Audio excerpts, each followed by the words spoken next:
Well, folks, Democrats in poll after poll are just showing how pathetic their party is right now.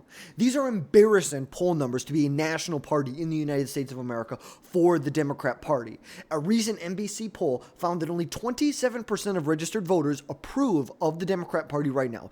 This is all while the party is trying to find a way to regroup after the huge, devastating loss to President Trump in 2024, and so far they have been very unsuccessful at their attempts to rebrand, regroup after that election. So we're going to be diving into all of that today for you. But before we get into it, drop down below, hit that subscribe button, make sure you never miss another video again from us in the future. So we know the Democrat Party has an all-time low. Just 7% of registered voters have a, quote, very positive view of the Democrat Party.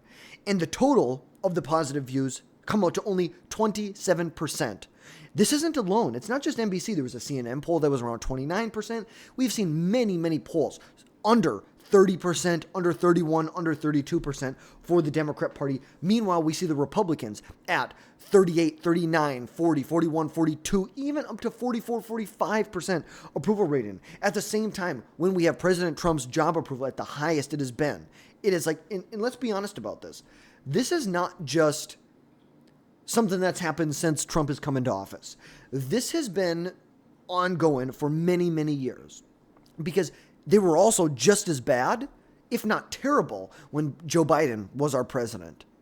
We all know Joe Biden really peaked out in the spring, his honeymoon period in 2021, the spring of 2021, after the total botched withdrawal from Afghanistan. We saw Biden's poll numbers drop from 56% in June of 2021 down to 42% in October, down to 41 by March of 22, down to, would this be 38 July of 2022. In all, well, it will continue to get lower and lower and eventually would really reach its lowest around July of 2024. Obviously, that is when just after President Biden went on the debate stage with President Trump and really killed mainstream media. It's like it was the final bullet that will put out the mainstream media. People have not trusted the mainstream media for years. But now, after they had lied to us for years and years, said Biden was as sharp as he had ever been. He was mentally fit for this job. He was doing handstands and cartwheels behind closed doors. All while we clearly saw the mental decline of Joe Biden. Even in 2020, before he was president, we saw the decline. But fast forward to 22, 23, 24, we saw the radical decline in his mental abilities and his ability to do the job of president of the United States. And all while now, Democrats are just suddenly pretending to care about national security issues. We know there have been a lot of issues recently with the Signal group chat with top national security advisors in the Trump administration. We know that was a big blunder. I'm not going to say this is not going to be the thing that tanks the Trump administration. Signalgate is not a real thing. It's a joke. It really is. It was a mistake, most likely by an aide of Michael Walz, who inadvertently somehow added Jeffrey Goldberg, who was the senior editor or the editor-in-chief at The Atlantic. He was included in these text messages. You know, it was a blunder. Is it Watergate 2.0? No. Is it going to take down the Trump administration? Absolutely not. All while at the same time, we know that Eric Swalwell was sleeping with a Chinese spy. We know that Joe Biden and John Kerry have been selling out America to the Chinese for the last 2 decades. You know, all of a sudden they want, you want to talk about, go back to 2016, talk about Hillary Clinton with the email scandal on a private server. FBI director, James Comey at the time, Jim Comey, made it very clear. For legally, if this is to be a criminal act, there has to be intent.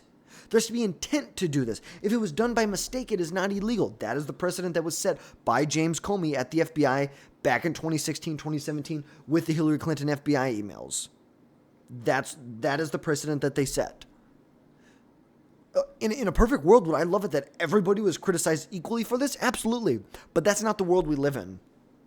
We live in a world where Democrats are going to give excuses for Hillary Clinton, and they're going to demand resignations and jail time for people like Mike Walz and our Secretary of Defense, Pete Hegseth, which is just totally ridiculous. Do not buy in to this crocodile tears about national security.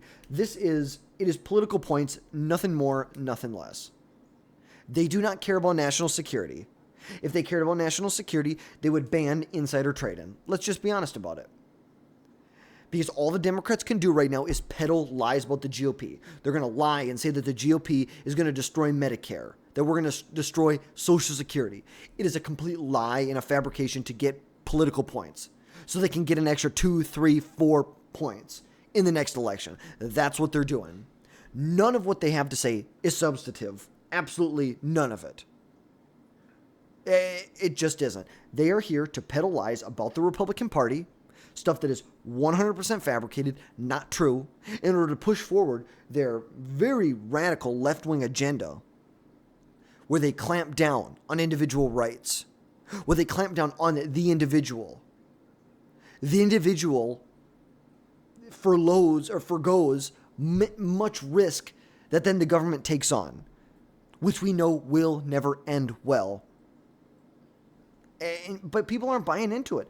People are not buying into it. Look at the most recent election polling, in the most recent elections, period. You know, President Trump, I'm just going to try and see where this is in here. This is, by the way, great piece from the New York Times, the Ezra Klein Show. It's a great listen where these two extremely liberal Democrats dissect why Trump won the election. You know, for being a liberal show, it was very, very, very telling.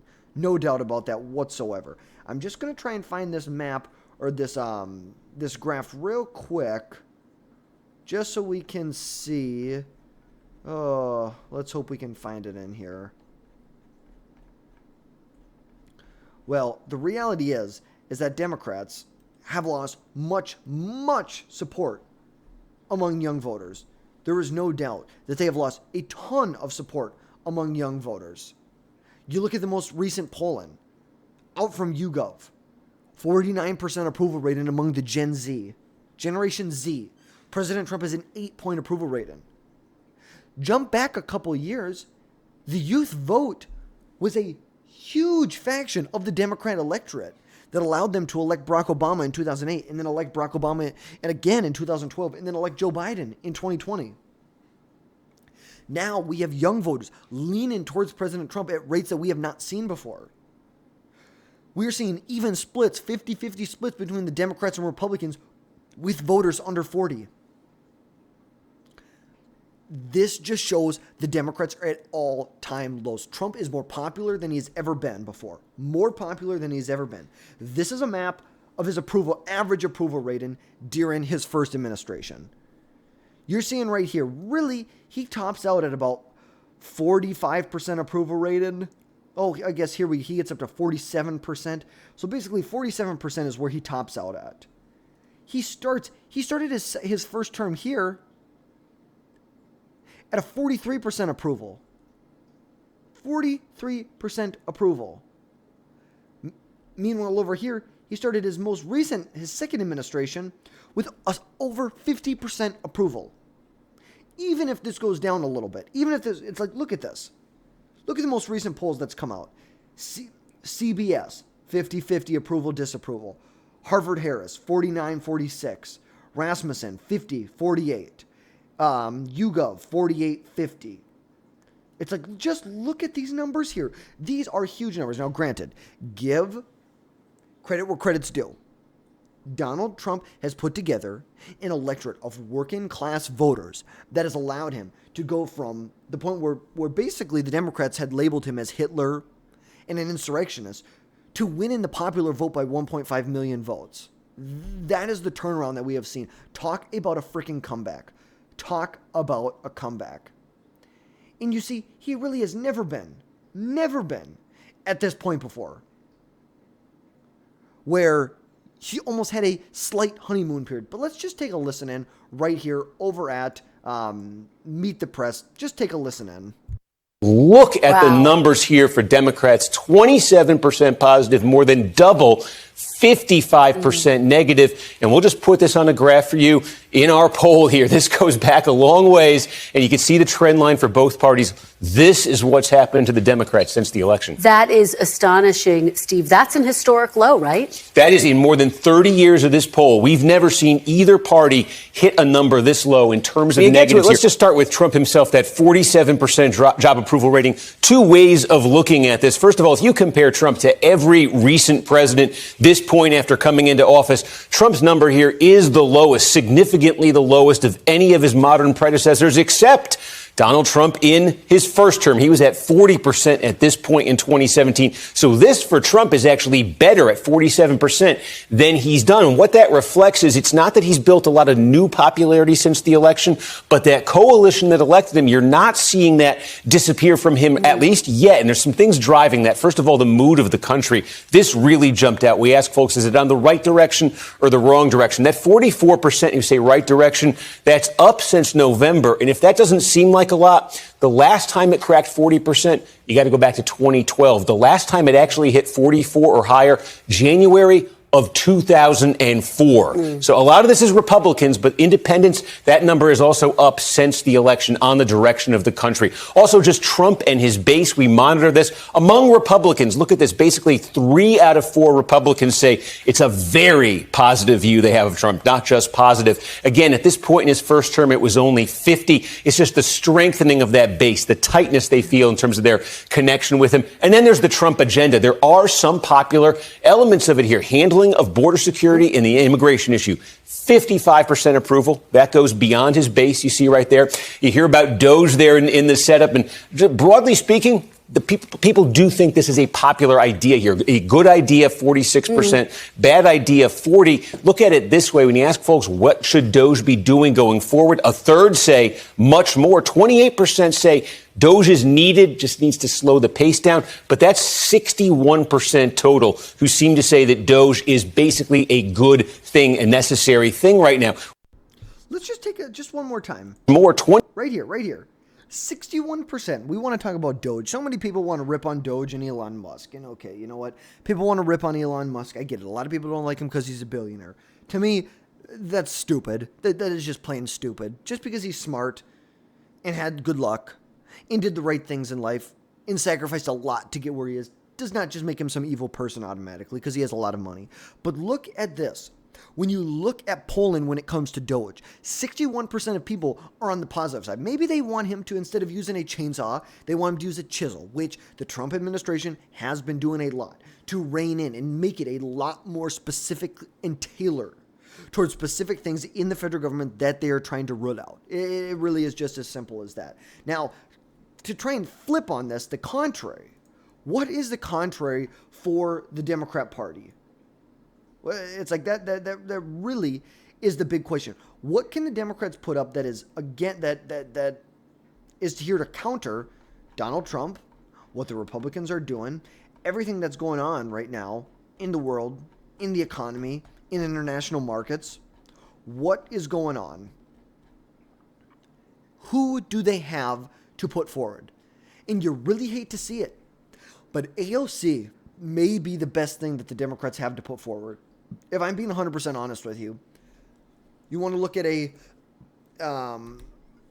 let's look at a most recent poll that just came out not too long ago from Atlas, and I believe this is on page 33 here. The highest ranking Democrat outside of Michelle and Barack Obama, who has the highest favorability rating among Democrats, is AOC.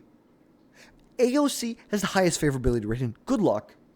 Good luck winning in 2028 if the most favorable Democrat is AOC. Good luck. Now, granted, you look at the 2028 polling, AOC really, I have a really hard time seeing her winning the nomination. The Democrat establishment would do everything they could to squash, just like they did to Bernie in 2016.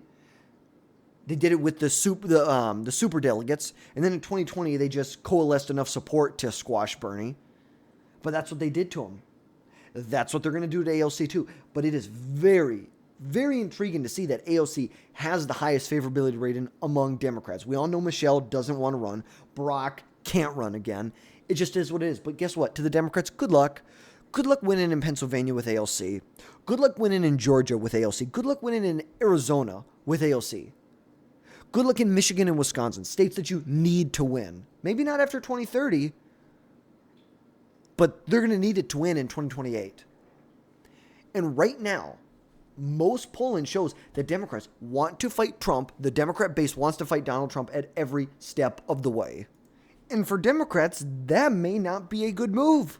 It is very clear. We saw it back here. They want to fight Trump at every step of the way. So are the Democrats the ones who they want to, where you have 61% approval or support for the future of the Department of Government Efficiency? So you're going to fight Trump at that turn too? Are you going to fight Trump when he is deporting criminal, illegal immigrants, mass deportation, that has 6 out of 10 Americans support it? When you have 6 out of 10 Americans that support mobilizing United States troops to our southern border to secure our borders, we know that is one of the biggest things that the federal government is supposed to do. The purpose of the federal government is to secure our borders. That's what they're here to do. The federal government is here to secure our borders. So I'm just wondering, are they really going to fight the Trump administration at every turn like they want to? You know, if that's what the base wants to do, that's what they want to do. And that's most likely what they're going to do. But that doesn't mean they're going to start winning elections because of that. Because there are many issues that President Trump is very popular on. Transgender rights. Mentally ill men being allowed in women's sports, in women's locker rooms, in women's bathrooms, in spaces, in public that are meant for biological women. Are they going to fight that there too? Because we know this will hurt the Democrat Party if that's what they choose to do. And the Democrats cannot acknowledge. They cannot acknowledge the fact that their policies are not popular. They're in complete denial about it. Just look at the new chair of the DNC, Ken Martin. He totally believes that the Democrats' policies are very popular and that it's a messaging problem. Let's see. They believe the reason Kamala Harris didn't win in 2024 was because of racism and misogyny. Like let's be honest about this. It's like, it is not your messaging. Trust me, it's not your messaging. Your messaging is fine. The policies you promote suck. The policies you espouse are terrible policies. Terrible. Culturally, economically, socially, the policies are horrible for the United States. And we can see that the Democrat Party is split into two parties right now. It is split into the moderates and the progressive. The progressives who want to fight Trump tooth and nail at every turn. They do not want to... They want to take some butter and spread it evenly. They want even application of their outrage. They don't want to focus in their outrage on things that are not popular. They want to focus on things like class wars, billionaires, the oligarchy. And that's right now, unfortunately, where it seems the majority of the party is. But it's kind of funny. The same party who is claiming that Donald Trump is an oligarch and we're ruled by oligarchs right now is the party that for every one billionaire that supported Donald Trump, almost 3 supported Kamala Harris. So what party is the real oligarchy here?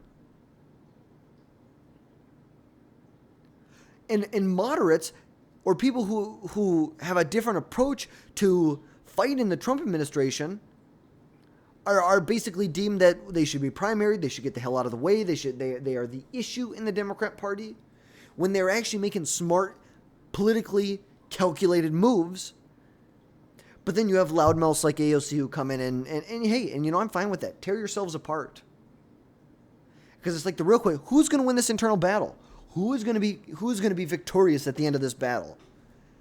I think it's going to be the moderates this time. But how many more times can the moderates defend off these wild progressives? You look at 2016, 2020, even 2024, you could say. Biden had become pretty radically progressive. Joe Biden's mandate was to not be Donald Trump. was to return us to a sense of normalcy. And he went in the exact opposite direction. He passed some of the most radical climate change. You know, they call it the Inflation Reduction Act, when even Biden has acknowledged that it was a climate change bill. That's what it was. He continued to push stimulus into the economy instead of opening up our economy and allowing economic processes that exist to drive economic growth and opportunity for people. Instead, they wanted to supplement it with government spending, which ends in nothing except inflation. And they tried to tell us it was transitory. Oh, it's transitory. It was not transitory. You printed 80% of the currency that's in our market right now in the last 4 years. If I didn't want to get demonetized, I'd have some colorful words. Colorful, but I don't want to get demonetized. Maybe I need to start making a video for like my Rumble. By the way, if you haven't checked this out, go over to Rumble. We have a couple videos that are, we uploaded a lot of the same videos, but we do have a couple videos that just aren't fit for YouTube because we don't want to get strikes over here on YouTube. We put up on Rumble. We can say how we really feel, especially when it comes to transgender issues, illegal immigration. There's a lot more that we have to say over on Rumble. Go follow us, Shepard Rife, The Rife Rundown on Rumble. But we're going to see who, can this party win in 2026? You know, you look at the Senate and the House. You could say that right now, and let's look at what Polymarket has to say about this. But I think it's very safe to say that the Republicans are expected to hold the Senate in 2026. I think the House is more of a toss-up. I think you could say just because of historical trends that you could say that is a 60-40 for the Democrats. I think that's a fair thing to say. But ultimately, it's... the Democrats need to have a unified front to fight the Republican Party, which they just don't have right now. Because then they have the next issue, which is, can the party win in 2028? Can they win the presidency? Can they win the Senate? Can they win the House? Who can lead the Democrats out of exile? And you really hate to say it, but right now, it seems like the best shot they have is AOC. You know, Kamala Harris is eyeing up a bid for the California governor's mansion. You know, do you really, like, choo-choo train, you know, Pete Buttigieg, the only reason he became transportation secretary was because he likes choo-choo trains and he's gay. And they have Gretchen Whitmer. It's like, do you really think then you have Gavin Newsom? Good luck. Good luck winning in Pennsylvania. Good luck winning in Wisconsin and Michigan. Good luck. That's all I got to say. Good luck. Because the Democrats, who know what they're doing, who are good, people like, and I don't want to say good, but less radical, more moderate Democrats like an Andy Beshear, like a Josh Shapiro, they're staying out of the national politics because it's divisive. You get pulled, you know, you come into the national stage as a moderate, and you have the left wing of the party just yanking you to the left. Well, we're going to see who can put together a coalition to lead the Democrat Party out of exile. I hope no one. I hope the Republican Party just trounces on them for the next 40 years. Fuck, call it the next 100 years. We're going to see who can lead them forward. But that's going to wrap things up for today, folks. Drop down below, hit that subscribe button, and we will catch you next time, folks.